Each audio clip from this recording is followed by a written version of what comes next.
से किया और बहुत पुराने पुराने विद्वानों को आपने डल्ला पारी समाज में बुलाया।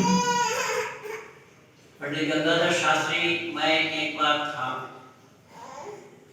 बहुत सारे विद्वान जन डल्ला पारी समाज में आए और हमारे मेरे अंचल में बंगाल में कई समाजें हैं, उसमें डल्लभ समाज एक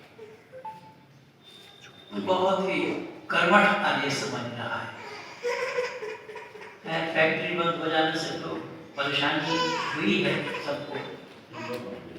अब देखिए प्रधानमंत्री जी प्रयास कर रहे हैं कि आपकी फैक्ट्री चलवा दें। चला रहे हैं। तो आइए हमारे सभी अधिकारी वर्ग और दूर दराज से आएंगे सभी भद्र पुरुषों, मान्य मातृशक्ति।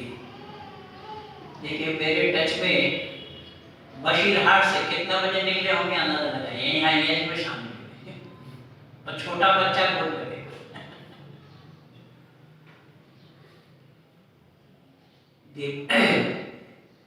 तो ये परमात्मा की असीम अनुकंपा है। वह संपूर्ण इंटरनेट जगत पे अपनी पहचान बनाया हूँ। बहुत सारे लोग जुड़े हुए हैं, लगभग 1.5 लाख। माननीय गुप्ता जी ने आदेश किया कि पंडित जी आप 21 तारीख को आ सकते हैं। मैंने कहा जी हाँ, मैं 25 को जाता हूँ, आ जाऊंगा आपके दरबार में। तो आज आइए हम और आप थोड़ी सी चर्चा कर लेते हैं। माननीय गुप्ता जी ने एक जानकारी गलत दिया है कि मैं 32 साल, मुझे 38 साल से काम कर रहा हूँ। मैं 83 से लेकर अब तक 38 साल हो गया है इस सत्य सनातन वैदिक धर्म के प्रचार और प्रसार में। संपूर्ण विश्व के आनंद में मेरा काम है। 6 वर्ष तो मैं आपके कलकत्ता बंगाल आर्य प्रतिनिधि सभा में रहकर उन दिनों में यद्यपि आर्य समाज में मेरा उपयोग तो नहीं हुआ, मेरा उपयोग नहीं कर पाया आर्य समाजी विश्व हिंदू परिषद में कल्याण आश्रम, सीमांत शांति सुरक्षा समिति और संगठनों में मैं संपूर्ण बंगाल के धरती पर तहलका मचा रखा था। 6 वर्ष निरंतर 85 से लेकर के 91 तक। फिर उसके बाद मैं बंगाल को छोड़कर कानपुर चला गया। तो आइए मैं इधर उधर की बातों को ना कहकर थोड़ी सी सिद्धांतिक चर्चा, जैसे कि मेरे नाम से आप लोग सुन रहे थे और इंटरनेट पे पा जाए कि स्क्वाड वालों से मेरा निरंतर चल रहा है। कई वीडियो है कि स्क्वाड नाम की जो संस्था है संत सनातन वैदिक धर्म पर किस तरीके से इन्होंने कुठाराघात किया हुआ है, वो मेरे चैनल में जाकर के आप लोग देख सकते हैं। और मैं यहाँ आज दूसरी चर्चा लेकर के आप लोगों के सामने समय लगाऊंगा कि सभी दुनिया वाले चाहते हैं कि परमात्मा को प्राप्त करें, परमात्मा की प्राप्ति। तो बंधुओं जरा विचार करेंगे कि प्राप्त किसको किया जाता है। मैं आप लोगों से पूछ रहा हूं, देखिए मत जुबान हिलाइए ताकि नींद भी खुल जाए आपको। हम लोग प्राप्त किसको करना चाहते हैं? जोर से बोलिए। परमात्मा। हमारे बाबूजी बोल रहे हैं कि परमात्मा को प्राप्त करना चाहते हैं। क्या आप लोग सहमत हैं इनकी बातों से? हाँ जी, थोड़ा जुबान हिलाया भाई, मुंडी मत हिलाओ, तो जुबान हिला के बोलो ना, क्या मजा आता है देखो। नहीं है, प्राप्त हो तो प्राप्त हो। बस यही पर ही मतभेद है। ऋषि दयानंद यही कह रहे हैं। ऋषि दयानंद कह रहे हैं कि जो लोग परमात्मा को प्राप्त करना चाहते हैं उन लोगों को परमात्मा के बारे में कुछ भी जानकारी नहीं है। प्रतिपादन रिकॉर्ड पढ़ो तो नाजायज है।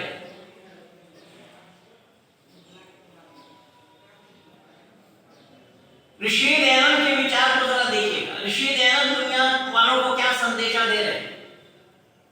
ऋषि दयानंद कह रहे हैं कि प्राप्त उसकी होती है या उसकी की जाती है जो अप्राप्त है। हाँ।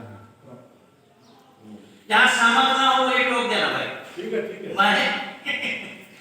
मैं बहुत मजबूती के साथ बोल रहा हूं और आप लोगों के दिल और दिमाग में कुछ बातों को भरने के लिए कि अन्य समाजों में और आर्य समाज में क्या अंतर है, अन्य महापुरुषों में और ऋषि गुरुदेव दयानंद में क्या भेद है। ये दो बातों को लेकर के मैं चला।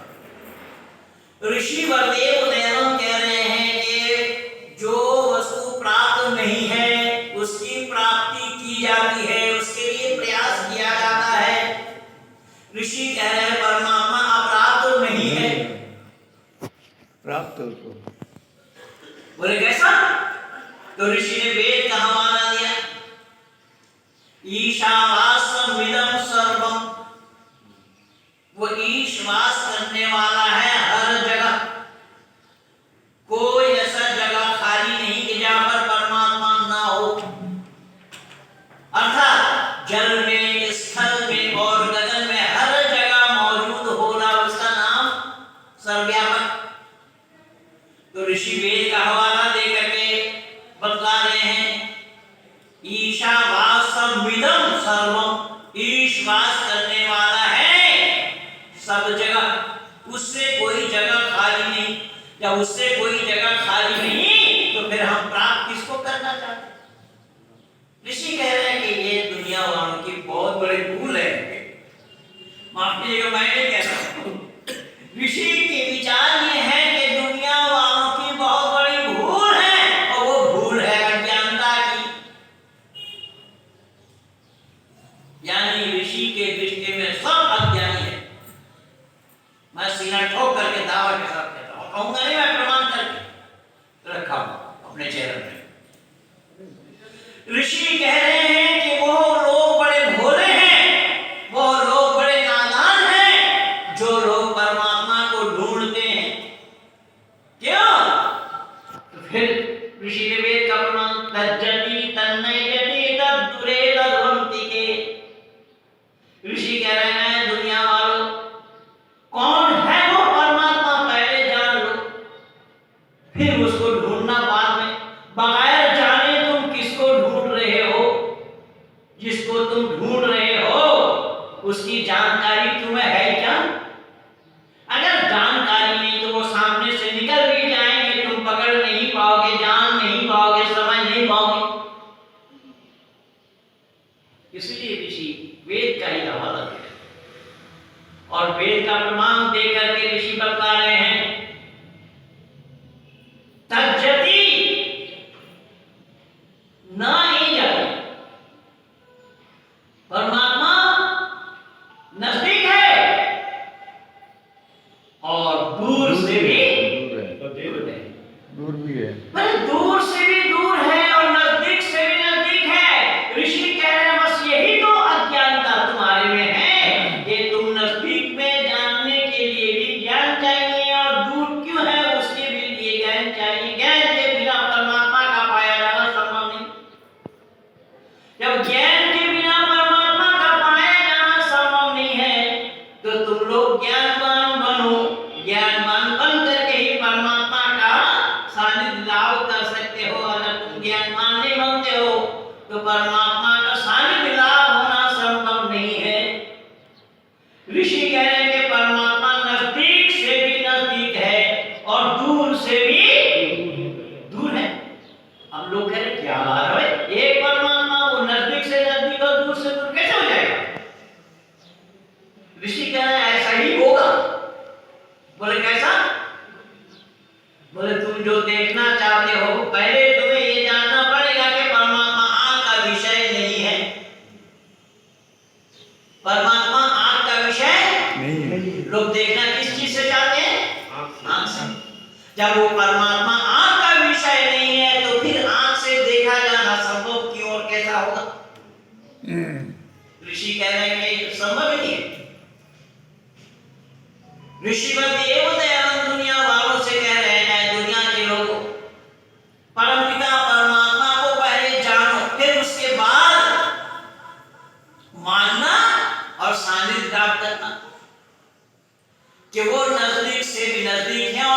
से भी दूर है। किनके लिए? ऋषि कह रहे ज्ञानी के लिए नजदीक से नजदीक है, अज्ञानियों के लिए दूर से भी दूर है। मैं नहीं कह रहा हूं, आप कीजिएगा। आर्या में है, आर्या विनोद पुस्तक में है। अरे आर्या विनोद पुस्तक में है स्वामी जी। मैं कह रहा हूं कि ये ऋषि के विचार हैं। ऋषि कह रहे हैं दुनिया के लोग, मैं रमेश जी को पहचान नहीं पाया। शरीर को आपने, मैं तो सोचा हमारे पुराने मित्र शरीर तरक्की कर गई है। अब बुढ़ापा में आकर के मोटे वाला पता नहीं क्या बात। मोटे होने की आदत है इसमें। नोट ज्यादा बढ़ रहे हैं। आइए जी। देखिए ऋषि के विचार क्या है। ऋषि ने कितना सुंदर समाधान दिया है कि ऐ दुनिया के लोगों, परमात्मा दूर उनके लिए है जो अज्ञानी है, और जो ज्ञानवान है परमात्मा नजदीक से भी नजदीक है। जहां तक बात देखने की है तो याद रखना, जो नजदीक होगा वो भी देख नहीं सकते हो, आंख से भी देखा जाना संभव नहीं है, और जो दूर से दूर होगा वो भी देखा जाना आंख से संभव नहीं है। जैसा उदाहरण, हम और आप जब आंख के ऊपर जो पलक पड़ा हुआ है इसको देखना चाहते हैं तो किसका सहारा लेना पड़ता है? आईने शीशा। तो ये आंख के ऊपर ही तो पलक पड़ा हुआ है, हम उसको देख नहीं पा रहे हैं, यानी इस आंख से उस पलक को देखा जाना संभव नहीं हो रहा है। शीशा का सहयोग चाहिए, शीशा के बगैर उसको हम देख नहीं सकते। ऋषि कह रहे बस यही प्रमाण है, जो नजदीक होगा वो आंख से देख नहीं पाओगे, और जो दूर होगा वो भी देखा जाना संभव नहीं है। इसको मैं और सरल नहीं करूंगा। हम और आप सब अपने अपने घर से चलकर आए हैं यहाँ पर, हम और आप जहाँ बैठे हैं यहाँ से घर दिखाई दे रहा है क्या? नहीं दिखाई। क्यों? यहाँ से दूर है। ऋषि कह रहा बस यही है अज्ञानता, और इसी अज्ञानता को जब तक लोग दूर नहीं करेंगे तब तक ईश्वर का, परमात्मा का सानिध्य होना संभव नहीं है। रही बात यहाँ दर्शन की, ऋषि कह रहे हैं वहां का विषय ही नहीं, वो आत्मा का विषय है। छोड़ो, जो लोग परमात्मा को देखना चाहते हैं वो तो बहुत ऊंची चीज है, बहुत बड़ी बात है। जो परमात्मा को देखना चाहते हैं, नहीं भाई परमात्मा को देखना चाहते हो, वो भी आंख से देखना चाहते हो, और देखते कब हो? हम और आप कब देखते हैं साहब? हम और आप कब देखते हैं? जब सामने होता है। भाई साहब कह रहे हैं जब सामने होता है। ऋषि कह रहे हैं कि सामने होने पर भी दिखाई नहीं देगा। आइए ऋषि के विचारों का उड़ान देखिए। ऋषि कह रहे हैं सामने होने पर भी दिखाई नहीं देगा। क्यों? बोले तुम देखते नहीं हो, तुम्हें दिखाया जाता है। किस चीज से देखते? ज्ञान से। शरीर में आत्मा हो। ऋषि कह रहे हैं कि शरीर में आत्मा हो तो देखा जाना संभव होगा। अगर शरीर में आत्मा नहीं है तो देखा जाना संभव नहीं। कुछ लोग कहते हैं आंख से देखते हैं, भाई आंख से देखा जाना संभव नहीं है। जैसा एक आदमी खा रहा था, पी रहा था, चल रहा था, फिर रहा था, सब कुछ काम उसका हो रहा था, ना मालूम अचानक उसे क्या हो गया, वो चार के कंधे पे जा रहा है, आंख को लिए जा रहा है। कुछ लोग कहते हैं प्रकाश हो तो दिखाई देगा, वो सूरज को भी छोड़ करके जा रहा है, सूरज को भी छोड़ा, आंख को लिए जा रहा है, वो दिखाई नहीं दे रहा उसको। क्यों? उसका नाम पड़ गया आरथी, रथ का हाँकने वाला लेस हो गया। जो रथ का हाँकता है तो रथ का हाँकने वाला कौन है? आत्मा। तो जिस शरीर में आत्मा के रहने से हम देखते हैं, हमारा सारा काम हो रहा है, खा रहे हैं, पी रहे हैं, चल रहे हैं, फिर रहे हैं, बोल रहे हैं, सब कुछ, इस आत्मा को किसी ने आंख से देखा? ऋषि कह रहे हैं कि वो भी आंख का विषय नहीं। आत्मा को आंख से देखा जाना भी संभव नहीं है। इसलिए परमात्मा जानने का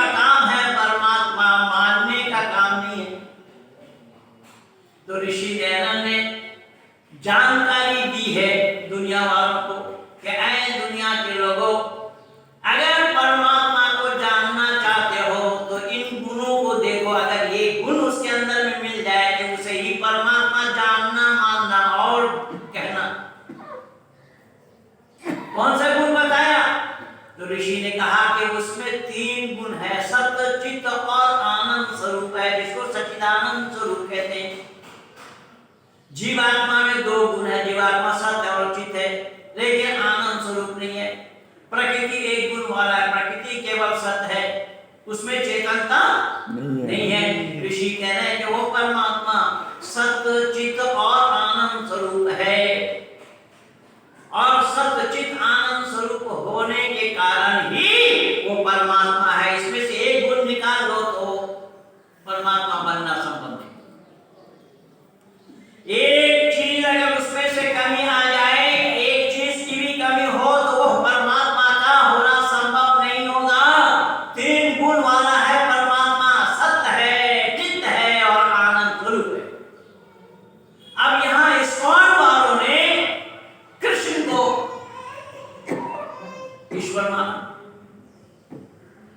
इस्कॉन वाले कह रहे हैं कि कृष्ण ही ईश्वर है। तो भाई कृष्ण ही ईश्वर है, क्या कृष्ण से दुनिया है या उससे पहले दुनिया थी? क्या जवाब मिलना चाहिए हम लोग को? पहले थी। इसीलिए तो वेद बताया है, वेद में तो परमात्मा ने स्पष्ट उपदेश दिया है, सूर्य चंद्रमा सौधाता यथा पूर्वम कल्पयत्। वो पहले भी था, अब भी है और आगे भी रहेगा। तो परमात्मा को जानने का प्रयास ही नहीं किया। तो इस्कॉन वाले चेतन दास जी कह रहे हैं कि परमात्मा को जानने के लिए गीता पढ़ना पड़ेगा, गीता का सहयोग लेना पड़ेगा, गीता से ही परमात्मा का जाना संभव होगा। मैंने कहा मैं मान लेता हूं कि गीता से ही परमात्मा का जाना संभव होगा, लेकिन मानवर आप जरा बराए मेहरबानी मुझे ये बताइए कि गीता योगेश्वर कृष्ण के उपदेश हैं? बोले जी हाँ। मैंने कहा योगेश्वर कृष्ण ने उपदेश कब दिया? जब कार्य क्षेत्र में उतरे। मैंने कहा जब कार्य क्षेत्र में उतरे तब उनका उपदेश था, लेकिन ऋषि संदीपन के आश्रम में जो पढ़ने के लिए गए थे वो क्या पढ़े थे? तुम्हारा बाप भी नहीं बता पाएगा।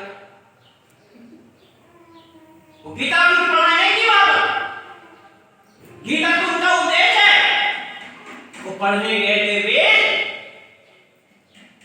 इसीलिए ऋषि दयानंद ने वेद के बारे में कहा स्वतः प्रमाण है, स्वतः प्रमाण। वेद ईश्वरीय ज्ञान है। मैं आज 38 वर्षों में संपूर्ण विश्व के आनंद में इसको सिद्ध कर दिया कि मानव मात्र के लिए एक ही धर्म है, जिसका नाम सत्य सनातन वैदिक धर्म है। एक ही ईश्वरीय ग्रंथ है जिसको हम वेद कहते हैं। दूसरा कोई ईश्वरीय ग्रंथ नहीं है, ईश्वरीय ज्ञान नहीं है, वो सब मानवकृत है। और मानवकृत होने के कारण मानव पहले है, उसके बाद उसका ज्ञान है। लेकिन आदि सृष्टि से वेद है। विधि जाने विधि विचारे विधि सत्तायाम विधि लाभे, ये सब वेद क्या होते हैं? उदाहरण के रूप में हम और आप सब लोग जूता चप्पल खोल करके यहाँ बैठे हैं, अपने अपने जूता चप्पल पहन के ही निकलेंगे या किसी और के जूते में पांव डाल देंगे? अपने और दूसरे में पांव डाल दिया तो भूल होगी। भूल नहीं होगी साहब। दूसरे में पांव डाल दिया तो आपके पांव बताएगा ये तुम्हारा नहीं है भाई। ठीक है। पांव डालना कर्म है और जानकारी लेना ज्ञान। तो ऋषि कह रहे हैं कि ज्ञान के बिना कर्म का किया जाना संभव नहीं है। समझ रहे हैं आप? ज्ञान के बगैर कोई भी काम किया जाना संभव नहीं है। यही कारण बना कि सृष्टि के आदि में परमपिता परमात्मा ने मानव मात्र को ज्ञान दिया। यथेवं वाचम कल्याणी महाबलानि जनेभ्यो, यह कल्याणी मानी मानव मात्र के कल्याण के लिए है। ये कोई जाति विशेष के लिए, वर्ग विशेष के लिए, संप्रदाय विशेष के लिए नहीं है। हमारा तुम्हारा नहीं है, अपना पराया नहीं है, क्योंकि अपना पराया हमारा तुम्हारा ये परमात्मा के पास नहीं है। ना परमात्मा किसी हिंदू को जानते हैं, ना किसी मुसलमान को जानते हैं, ना ईसाई सिख जैन धर्म आदि आदि आदि आदि। परमात्मा के शरण करने वालों ने, दुकानदार लोगों ने ये सारा दुकानदारी अपने दुकान चलाने के लिए ही किया है। परमात्मा के पास भेद नहीं है। यही ऋषि दयानंद ढूंढ करके दे रहे हैं। ऋषि दयानंद कह रहे हैं दुनिया वालों, पहले परमात्मा को जानो, वो जानने का विषय है, मानना बाद में। अगर बिना जाने तुम मानते हो तो तुम्हारा मानना गलत हो सकता है, क्योंकि तुम बिना जाने मानते हो। इसलिए जानना पहले पड़ेगा। जाने बगैर माना जाना संभव नहीं होगा। किसको मानोगे? जैसे ये पानी का बोतल है, अब बाहर से कोई आया, देखा है महेंद्रपाल ने तो शराब का बोतल लिए बैठा है। अब इसको कैसे जानेंगे हम ये बोतल शराब की है या पानी का है? पीने के बाद नहीं, पीने के बाद नहीं। उसको जानकारी ही नहीं है कि शराब की बोतल कैसी है, पानी की बोतल कैसी है। वहां जानना होता है। ऋषि यही तो कह रहे हैं। ऋषि कह रहे हैं कि बिना जाने परमात्मा को मानो मत, बिना जाने किसी को परमात्मा कहो मत। अगर बिना जाने किसी को परमात्मा कह रहे हो तो तुम्हारी भूल है। तुम्हारे कहने पर भी परमात्मा का बनना संभव नहीं होगा, तुम जितना चिल्लाओ। और यही हो रहा है संपूर्ण धरती पर, यही हो रहा है। जो परमात्मा नहीं है उसे ही परमात्मा कहा जाए। हरे कृष्ण कृष्ण कृष्ण हरे हरे, हरे राम राम राम हरे हरे। इन अकल के दुश्मनों को इतनी भी जानकारी नहीं है कि राम का काल पहले था, कृष्ण का काल बाद में। ये राम को ढकेल दिया पीछे, कृष्ण का नाम पहले लिया जा रहा है और राम का नाम बाद में लिया जा रहा है। हरे राम हरे कृष्ण बोलते हैं, हरे राम हरे कृष्ण बोलते हैं। हाँ वही तो मैं भी बोला।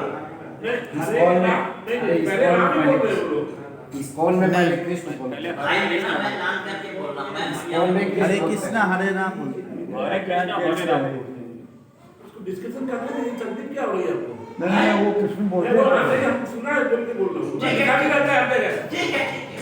बोले हम पूछ भी तो रहे, पूछ भी तो रहे बाबूजी, कोई बात नहीं। क्योंकि यही जो जागरूकता का लक्षण है। और मैं दावा के साथ कह रहा हूं कि मेरा ऑडियंस सो नहीं सकता। मैं आज 38 वर्षों से संपूर्ण विश्व में चुनौती दे करके प्रोग्राम में जाता हूं। प्रोग्राम फेल तो उसकी जिम्मेदार मैं। तो कहने का तात्पर्य मेरा ये है कि ऋषिवर देव दयानंद कितना खोजपूर्ण तथ्य दुनिया वालों को दे रहे लीजिएगा, लेकिन ऋषि दयानंद की बातों को नहीं मानना। यही फर्क है। कुछ लोग कहते हैं अरे आर्य समाजी, क्या हुआ? बोले आर्य समाजी तो ना राम को माने, न कृष्ण को माने, न देवी को माने, न देवता को माने। तो मैंने कहा कि आर्य समाजी जो मानते हैं वो आप जानते ही। बोले कैसा? मैंने कहा आर्य समाज की मान्यता क्या है वो देखिए। मर्यादा पुरुषोत्तम राम 1-2 दिन के लिए नहीं, 14 वर्ष के लिए जंगल चले गए। आदेश किसका था भाइयों? पिता हैं? पिता नहीं, गलत बोल रहे। माता ठीक है माता वो भी माता, विमाता राइट। और विमाता को हम सरल हिंदी में क्या बोलते हैं? सौतेली माँ। और हमारे हिंदी भाषी इलाके में तो बोले एक तेरी का नाम ले तो पूरा दिन अशुभ जाता है। आराम के लिए तो सौतेली। दूसरे अर्थों में मत लीजिएगा, मैं मता कर रहा हूं। दूसरे अर्थों में मत लीजिएगा इसे। यानी राम के लिए वो सौ हो गया। तो अब वो राम 14 वर्ष के लिए जंगल जा रहे हैं माता के आदेश का पालन करने के लिए। जब परिवार में लोगों को पता लग गया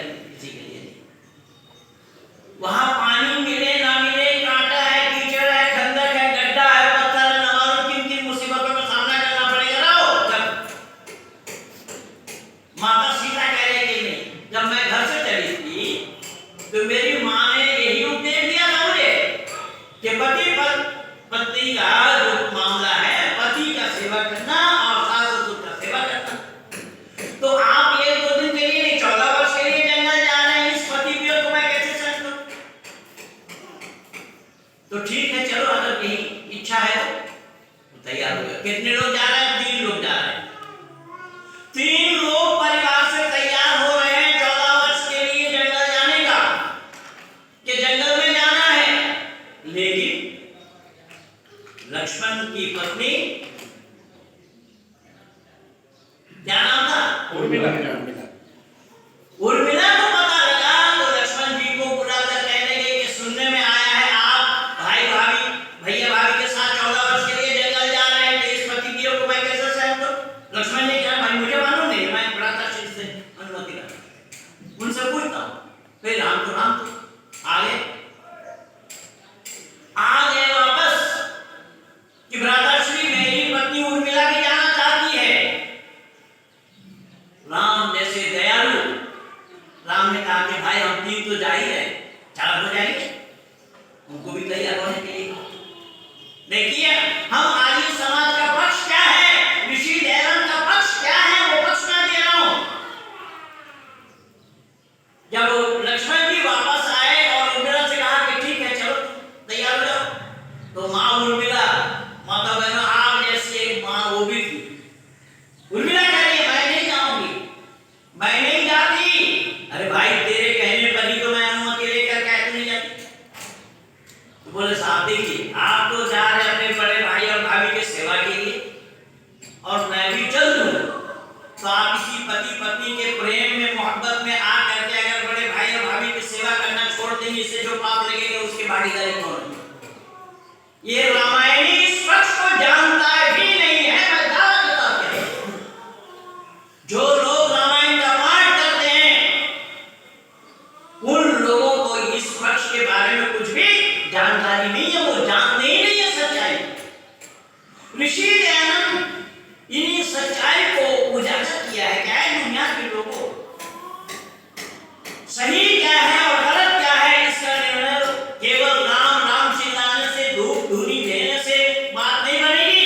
चित्र को मत पूजो, अगर पूजना ही चाहते हो तो चरित्र की पूजा करो। ये बता केवल इतना ही नहीं, देखिए आगे और क्या हुआ। जब 14 वर्ष के लिए जंगल चले गए, माता सीता का भी हरण हो गया, और वहां पर कई बातें बड़ी अतिशयोक्ति है। बोले सीता जी ने कही कि लक्ष्मण जी से कि भाई इस सोने का हिरण को पकड़ करके लाओ, मैं खेलूंगी। सोने का हिरण होता नहीं है, सोने जैसा रंग ये तो संभव है, सुनहरा रंग संभव है। तो फिर माता सीता का हरण हो गया। माता सीता का हरण हो गया तो मर्यादा पुरुषोत्तम राम बिलख रहे, जटाजुटों से पूछ रहे हैं, लता वृक्षों से पूछ रहे हैं, अंगद को भेज रहे हैं, हनुमान जी को भेज रहे हैं। तो राम आनंदित थे या आनंद से वंचित थे? जिम्मेदारी के साथ बोलना। आनंद से वंचित थे। आनंद से वंचित थे। और ऋषि क्या प्रमाण दिया मैंने कि परमात्मा आनंद स्वरूप है। आनंद से वंचित परमात्मा नहीं होते, तीनों काल में एक समान रहते हैं। आनंद स्वरूप, आनंद से परमात्मा अलग नहीं होते। अब राम यहाँ आनंद से अलग हो गए, तो राम को ईश्वर मानना क्या होगा? गलत होगा। अगर राम को ईश्वर मानेंगे तो दशरथ को क्या मानना पड़ेगा? अब ईश्वर का पिता होना संभव है? अच्छा आगे देखिए, मैं बहुत केवल चुनिंदा प्रमाण दे रहा हूं, बड़ी लंबी कहानी है। भरत ननिहाल पहुंचे थे, वो आए, मां भी खुशी खुशी उसे सुनाने लगी। मां खुशी खुशी उन्हें सुनाने लगी कि तेरे रास्ते के लिए जो कांटा था उसे तो मैं निकाल चुकी हूं, अब तेरा राज्याभिषेक होना है। देखिए वो भी तो पुत्र दशरथ का था, उसने मां को बहुत कुछ बोला जो नहीं बोलना, वो मनाने के लिए। राम ने कहा कि भाई ये मत समझना कि हम लोग सैर करने के लिए आए हैं, जंगल का आनंद लेने के लिए आए हैं, तो माता का आदेश का पालन करने के लिए आए, 1-2 दिन के लिए 14 वर्ष तू राजमार्ग को संभाल। खैर मना नहीं पाए तो राम के पादुका को अपने साथ लिया, राम के खड़ों जिसको बोलते राजमार्ग को संभाला।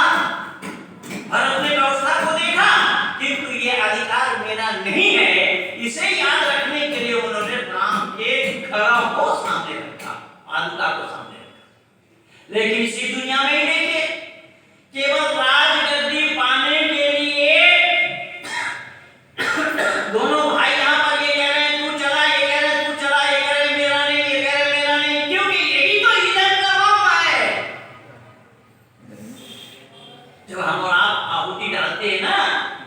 करते समय ओम अग्नये स्वाहा इदम अग्नये इदम नमः।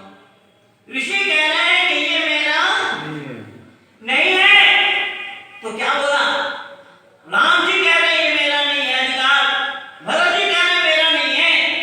खड़ा को सामने रख करके व्यवस्था संभाल रहे हैं। और इसी दुनिया में यही राज को पाने के लिए लोगों ने अपने पिता को बंदी बनाया और भाई को भी कत्ल किया। इतिहास साक्षी है, मैं थोड़ी बना के बोल रहा हूं, इतिहास साक्षी है। तो ऋषि कह रहे हैं यही सब भेद है आर्यों में और अनार्यों में। यही कारण बना कि ऋषि दयानंद इस सच्चाई का उजागर करने में विष पी करके भी हमें दिया सच्चाई। एक दो बार विष नहीं, अनेक बार लोगों ने विष। केवल इतना ही, फिर उसी श्रृंखला में देखिए एक प्रकरण में और दे रहा हूं। माता सीता का हरण हो गया, लोग आभूषण ढूंढने निकले, कैसा कैसा क्या हुआ, लक्ष्मण जी भी मूर्छित हो गए, शिकार बन गए, लक्ष्मण जी गिर गए, जख्मी हो गए। हनुमान जी आकर के पूछ रहे हैं लक्ष्मण जी से दर्द कहां है? तो लक्ष्मण जी ने कहा कि भाई अगर दर्द ही पूछ रहा है तो राम जी से पूछो। जख्म कहां है ये बता, मैं जगह दिखाऊंगा। देखिए विचार देखिए, वैदिक विचार इसी का ही नाम है। लक्ष्मण जी कह रहे हैं कि अगर आपको दर्द पूछ रहा है, दर्द की जानकारी लेनी है तो राम जी से पूछिए कि दर्द तो वो एहसास कर रहे हैं। जख्म मेरे शरीर में कहां है वो जगह मैं बता सकता हूं, पर दर्द मैं नहीं बता सकता। ये भाई भाई का प्यार है, ये भाई भाई का प्यार अगर दुनिया वालों को देखना हो तो महज मर्यादा पुरुषोत्तम राम के जीवनी से देखा जाना संभव है, कहीं और नहीं है। ऋषि तो यही कह रहे, ऋषि कह रहे हैं कि जो लोग ये बता रहे हैं कि आर्य समाज के लोग राम को नहीं मानते, कृष्ण को नहीं मानते, वो बिल्कुल जानते नहीं है। हम जो मानते हैं वो लोग जानते ही नहीं है। हमारी मान्यता ही अलग है। हम जिस तरीके से मानना चाहिए उस तरीके से ही मानते हैं, लेकिन तुम लोगों ने ना तो जाना सही और ना माना सही। ऋषि ने तो दुनिया वालों को आंख खोल दिया। ऋषि ने दुनिया वालों से कहा कि दुनिया के लोगों, तुम्हें ये मालूम नहीं है कि सही क्या है और गलत क्या है। सही और गलत का निर्णय लेना होगा तो वेद के सानिध्य में आना पड़ेगा, और कहीं कोई किताब नहीं। परमात्मा का यही उपदेश है। पश्य काव्य, मुझे मत देखो, मेरी रचना को देखो। इसी रचना को, सृष्टि की रचना को देख करके ही परमात्मा का आभास होना, परमात्मा का पता लगाना, ये है परंपरा ऋषि का। ऋषि यही कह रहे हैं कि ऐ दुनिया के लोगों, इस सच्चाई को जानो। इसके बावजूद भी लोग कह रहे हैं ऋषि दयानंद जानते नहीं। स्वामी विवेकानंद को उठाकर खड़ा किया, और जबकि स्वामी विवेकानंद पाश्चात्य विद्वानों के जो वेद भाष किया ना उसका समर्थन किया, और ऋषि कह रहे हैं बिल्कुल बेकार और फजूल है। जैसा छोटा सा उदाहरण मैं अपनी पुस्तक में खूब लिखा हूं। वहां ऋषि दयानंद मेरे भी संदर्भ के माने नमक शब्द प्रकाश नहीं है। संदर्भ के माने नमक और संदर्भ के माने घोड़ा। अब आप भोजन करते समय अपने सेवक से कहा कि भाई संदर्भ ले आओ, अगर वो बुद्धिमान होगा तो भोजन के समय में नून बढ़ाएगा, और अगर घोड़ा बढ़ाए तो मुड़ता है। ऋषि ने कहा उन सब पाश्चात्य विद्वानों ने यही किया, यानी नमक की जगह में घोड़ा और घोड़ा की जगह में नमक कर दिया है। ऋषि इस भेद को खोला। इसका समर्थन अगर किसी ने किया तो ऋषि अरविंद ने किया। ऋषि अरविंद लिख रहे हैं कि मैं ऋषि दयानंद को समर्थन इसलिए करता हूं कि ऋषि ने जो वेद भाष्य किया है वो मानने लायक है, वो ग्रहण करने लायक है। बाकी दुनिया वालों ने जो वेद भाष्य किया है वो दुनियादार लोग थे, वो दुनियादारी के साथ मिलाया है। आध्यात्मिक जगत से वो कुछ दूर है, आध्यात्मिकता को वो लोग जानते ही। ये फर्क है।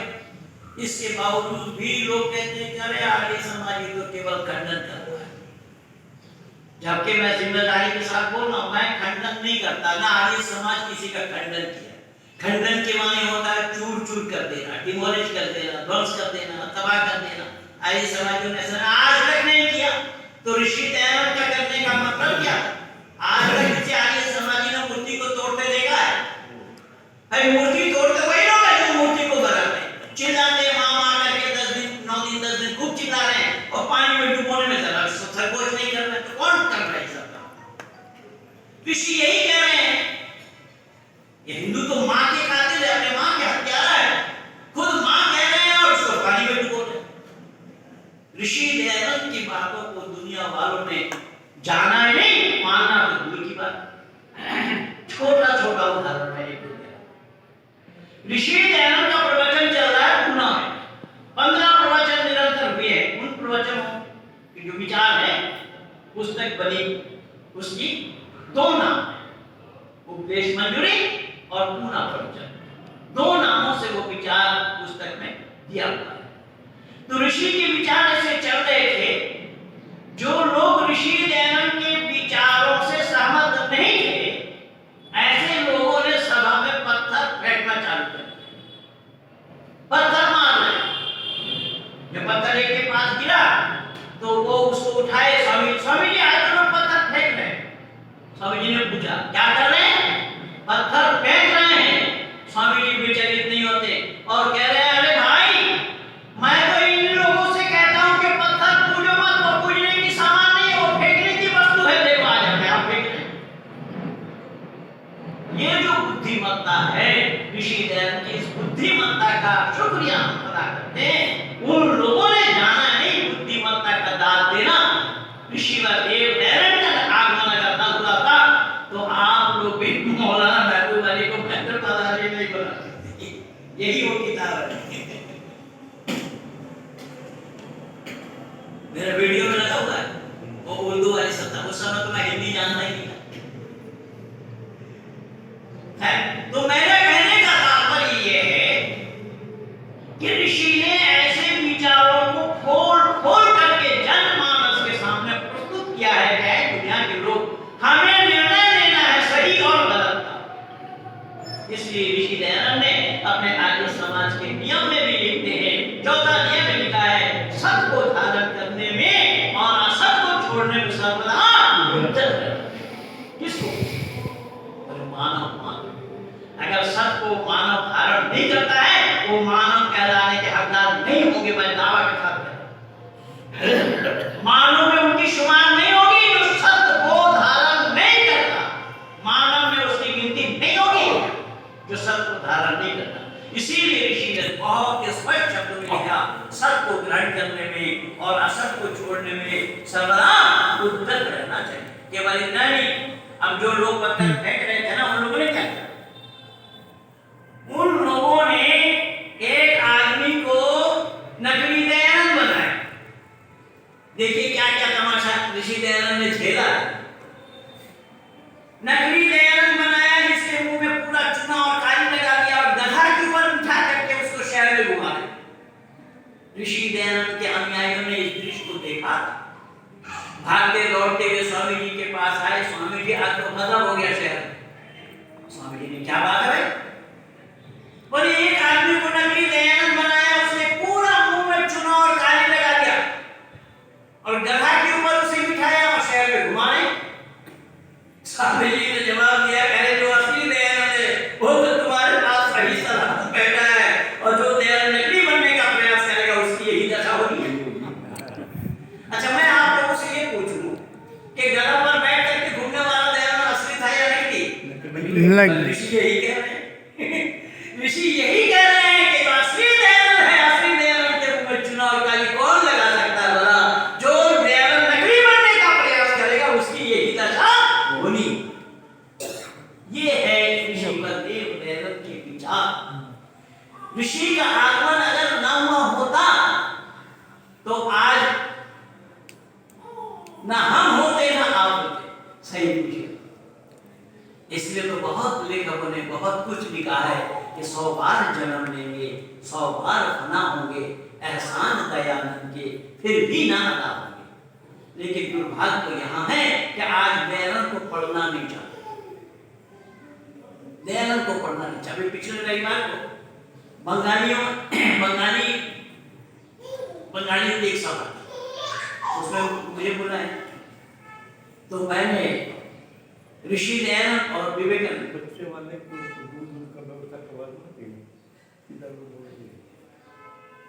इन दोनों बातों को सामने रखा कि ऋषि दयानंद के विचार क्या हैं और दूसरे विद्वानों के विचार क्या हैं। और इन दोनों में आप देखेंगे कि ऋषि देव दयानंद ने परमात्मा को कहीं पर भी तिलांजलि नहीं दी।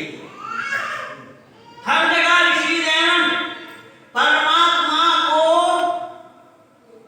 प्रतिपादित कर रहे, परमात्मा के नाम का प्रतिपादित कर रहे, परमात्मा के विषय में जानकारी दे रहे हैं। लेकिन स्वामी विवेकानंद जी से ये नहीं हो पाया। और स्वामी विवेकानंद जी चिकागो में वक्तव्य क्या दिया उन्होंने बोला भारत में भूखमरी हो रही है, भारत में भूखमरी हो रही है। अब ऋषि दयानंद कह रहे हैं कि भूखमरी की बात ये मानव कहने वाला हो तो उस मानव को अज्ञान ही कहा जाए, अज्ञानी ही कहा जाए, उसको ज्ञान नहीं। क्यों कह रहे तुम दुनिया में आकर के भूख की बात कर रहे हो? जब तुम धरती पर आए नहीं थे तो मां की शिकल में दूध नहीं दिया था क्या? कौन है वो दूध देने वाला? तुम दुनिया में आकर के चिंता कर रहे हो भूखमरी, भूख की चिंता वो चिंतामणि ने पहले किया है, अब तुम्हारे आने से पहले किया है और तुम्हारे मांगने से पहले किया है और जरूरत से ज्यादा किया है। लेकिन दुर्भाग्य है, ऋषि कह रहे हैं कि दुर्भाग्य मानव समाज के लिए है कि हम मानव कहला कर भी उस परमात्मा को पिता को नहीं जानते, और जबकि हम उसको पिता कह रहे हैं। तब बिना पिता वसु तब माता सुखो बुझा अधाते सुख नमी महे। वेद मुकद्दस में भी यही आया है कि परमात्मा माता पिता बंधु सखा है, लेकिन पिता कहने के बावजूद भी उस पिता को हमने जानने का प्रयास नहीं किया, हमने पहचाना है नहीं। ऋषि दयानंद इसीलिए कह रहे हैं कि मानो मत, मानने से बात नहीं बनेगी, पहले जानो। अगर वो तुम्हारे सामने से गुजरेंगे तो भी नहीं पकड़ पाओगे। क्यों? तुम उसे जानते ही नहीं। लेकिन ये बात मत समझिएगा कि परमात्मा भी सामने से गुजरेंगे, नहीं। परमात्मा के साथ ये सवाल ही नहीं आएगा। परमात्मा कहीं से गुजरने वाले नहीं है, लेकिन यहाँ ज्ञान की बात है। ऋषि उन ज्ञान को ही दर्शा रहे हैं। ऋषि कह रहे हैं कि तुम्हें ज्ञानवान ही होना है, क्योंकि मनुष्य वही है मत्वा कर्मणि सिद्धते। मनुष्य वो है जो ज्ञानवान है, विवेकवान है, विवेकशील है, जो ज्ञान पूर्वक काम करता है, उसी का ही नाम मानव पड़ता है। तो बंधुओं, जितना समय आप लोगों ने मुकर्रर किया था, केवल 4 मिनट बाकी है। मैं नहीं 12 मिनट तक 7 मिनट बाकी है अभी आपके घड़ी कितने का है? 7 मिनट बाकी है। कोई नहीं। तो मैं निवेदन कर रहा हूँ कि ऋषि व देव दयानंद की जो मान्यता है, ऋषि दयानंद को पढ़े बिना सत और असत का निर्णय लेना संभव नहीं होगा, सत और असत का जानना भी संभव नहीं होगा। इसीलिए मैं उपस्थित जनों से, जिन लोगों के पास सत्यार्थ प्रकाश है, बड़ी अच्छी बात है, जिनके पास ये सत्यार्थ प्रकाश नहीं है, इस सत्यार्थ प्रकाश को अवश्य ले जाइए, सत्यार्थ प्रकाश को पढ़िए, सत और असत को जानिए और फिर अपने जीवन में इसको आचरण में लाइए। क्योंकि मनस्य एकम वचनस्य एकम कर्मण्य एकम, मन वचन और कर्म तीनों एक होना चाहिए। जब जपति तद कार्य करती, जैसे हम बोले वैसा हम काम करें। लेकिन यहाँ हो क्या रहा है कि हम बोल कुछ रहे हैं और कर कुछ रहे हैं। आगे हमारा करनी और कथनी के गलत होने से, करनी और कथनी के फर्क होने से ये सारा बखेड़ा हुआ है और हो रहा है। इसलिए मैं निवेदन करूंगा विशेष करके आर्य जनों से, जो अपने को आर्य लोग कहते हैं। अब यज्ञशाला में बैठ करके अग्नि के सामने में हम प्रार्थना को दोहरा देते हैं, यज्ञ रूप प्रभु हमारे भाग उज्जवल कीजिए, छोड़ दे वे छल कपट को मानसिक बल दीजिए। वो अपने लिए छल कपट छोड़ने के लिए बोल रहे हैं और उनके लिए बोल रहे हैं, तो वही जाते अपने लिए। तो छोड़ दे वे छल कपट को मानसिक बल दीजिए, वेद की बोली चाहे सत को धारण करें, हर्ष में हो मन सारे शोक सागर से तले। अगला शब्द अश्वेत अश्वेत अश्वेत हार्दिक जय पर उपकार यज्ञ रचाए, यज्ञ पर उपकार को और धर्म चलाकर लाभ दे संसार। एक मिनट दोहराइए। धर्म मर्यादा चलाकर लाभ दे संसार को। धर्म मर्यादा चलाकर, शब्द पर ध्यान देना। धर्म मर्यादा चलाकर लाभ दे संसार को। संसार को लाभ देने के लिए कह रहे। क्या आर्य समाजी, दो आर्य समाज एक साथ बैठ नहीं पा रहे? क्या धर्म मर्यादा चला रहे? संपूर्ण भारत भर में 2-2, 3-3 सभाएं, क्रांति सभा, कहीं कुछ, और खाली खींचतान से ही एक सब काम होगा। देखिए मैं 6 वर्ष बंगाल में प्रचार किया, जो 6 वर्ष में मैं काम करके दिया, आज तक मैं दावा के साथ कह रहा हूं, बंगाल आप 19 विधान सभा का 100 साल से ऊपर हो गया, 85 में उन्होंने शताब्दी मनाई। इस समाज को भी बहुत पुराना हो गया। ये देखिए 1/89 में मैंने लिखवाई थी, जातियों जीवों ने सौरणी योजना, ये शिव प्रसाद राय से ये किताब मैंने लिखवाई थी। और इसमें देखिए ऋषि दयानंद के जो शिवरात्रि की जो बात थी वो मैं इसमें दिखाया। ऋषि दयानंद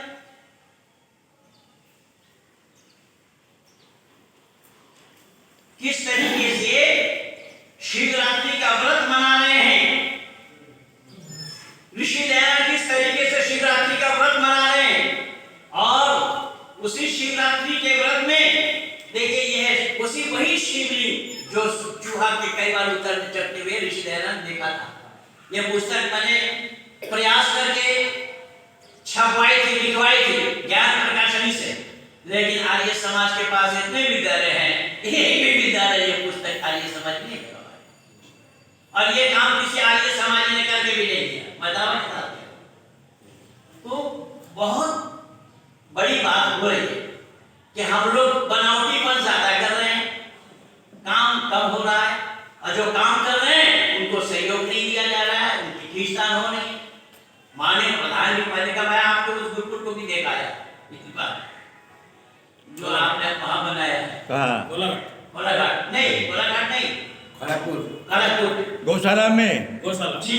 हाँ। तो कमाल किया है प्रधान जी, मैं तो गदगद हो गया उसको देख करके। मैं एक रात रुका हूं। अच्छा कब गए? अभी पिछले सप्ताह अच्छा 10 दिन हो गए। मेरे पास खबर आई नहीं, लेकिन खबर नहीं आई है। 10 दिन पहले तो आप बाहर थे प्रधान जी। नहीं, फोन तो होता है। अच्छा फोन से तो मैं गदगद हो गया कि क्या योगदान आपका है। आप इसी बंगाल की धरती को सर बनाकर रखे आप। मैं जितनी भी तारीफ करूं उतना कम और थोड़ा है कि क्या आप बच्चे वहां पर हैं। रात को भी प्रवचन हुआ मेरा, मैंने कहा नहीं मैं प्रवचन के बगैर भोजन नहीं करूंगा। मैंने कहा पहले मेरे विचार बच्चों के बीच में होना है। रात को प्रवचन दिया, फिर यशाला में सुबह प्रवचन देकर के तब मैं आया। तो कहने का तात्पर्य ये है, काम करना होगा, करे बगैर कोई करके दे करके नहीं जाएगा। हमें करना होगा, हमें प्रयास करना होगा। सच्चाई को उजागर करने के लिए मैं हाथ जोड़ रहा हूँ, मुझे पांव पड़वा दीजिएगा तो हमें कोई आपत्ति नहीं है। मैं ऐसे गुरु का शिष्य हूँ। अमर स्वामी का नाम जरूर आप लोग सुने होंगे, शास्त्रार्थ महारथी जिनको हुए हैं। मैं ऐसे गुरु के चरणों में बैठ करके सीखा हूँ। उन्हीं गुरु के मेहरबानी है कलकत्ता आर्य समाज का 19 विधान सभा का औषधालय और पुस्तकालय, वही उन्हीं गुरु की मेहरबानी है।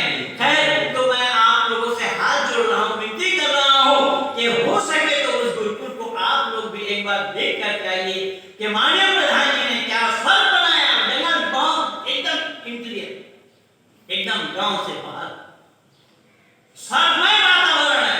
कितने गौशालाएं हैं और कितने गौए हैं, सब जगह सेवक लगे हैं, सब जगह कार्यरत हैं। वहाँ आचार्य भी हमारा जान पहचान का ही है। वेदपति। हाँ, वो परिवार से मैं जानता हूँ, मेरे सामने पड़े ही सब है मालदा में। तो मेरा कहने का तात्पर्य ये है कि आज हम सब मतभेद को छोड़ें। आर्य समाज में आने से पहले मतभेद को बाहर छोड़ा। आर्य समाज हमारी माँ है। जब आर्य समाज को हम माँ कहते हैं तो माँ की अस्मिता को बनाकर रखना ये हमारा और आपका परम दायित्व और कर्तव्य है। इसीलिए मैं बार बार आप लोगों से हाथ मुझे पाँव पढ़ने में कोई आपत्ति नहीं, मैं पाँव भी पढ़ लूंगा, लेकिन ये मतभेद छोड़िए, मतभेद को निकाल दीजिए। ऋषि दयानंद ने तो विष पी करके ऋषि दयानंद के साथ मतभेद नहीं थे क्या? स्वामी श्रद्धानंद के साथ मतभेद नहीं थे क्या? स्वामी श्रद्धानंद तो अपना मकान बेच करके गुरुकुल कांगड़ी को दिया, उसी गुरुकुल कांगड़ी से स्वामी श्रद्धानंद को 1-2 बार नहीं 6 बार निकाला गया। लेकिन सब छोड़ करके मैं चाहूंगा, मैं जो कुछ भी देखा हूं, पाया हूं, सीखा हूं, लिया हूं, सब आप उनके चरणों में बैठ करके सीखा हूं, पाया हूं। मैं अपने बच्चों को भी इसी बेस में तैयार किया। सारे बच्चे हमारे गुरुकुल में पढ़े हैं। एक बेटी जिसको यजुर्वेद, सामवेद, अष्टाध्यायी, महाभाष्य ये सारा करता है। वाह, बहुत बढ़िया। परमात्मा कैसे मानता तिरुपति संस्कृत महाविद्यालय से। तो खैर मैं अपनी बात नहीं कह रहा हूं, मैं आप लोगों से विनती कर रहा हूं, हाथ जोड़ रहा हूं, पांव पड़ रहा हूं कि मतभेद छोड़ दीजिए। मतभेद से कुछ होने वाला है, इसलिए मतभेद भी अलग करिए और मन भेद भी मत रखिए। मन भेद रखेंगे सब काम उल्टा होगा। तो मैं आक्रमण करता हुआ वाणी कहीं पर विराम दे रहा हूं। आप सब बहुत बहुत धन्यवाद। कहिए भारत माता की जय।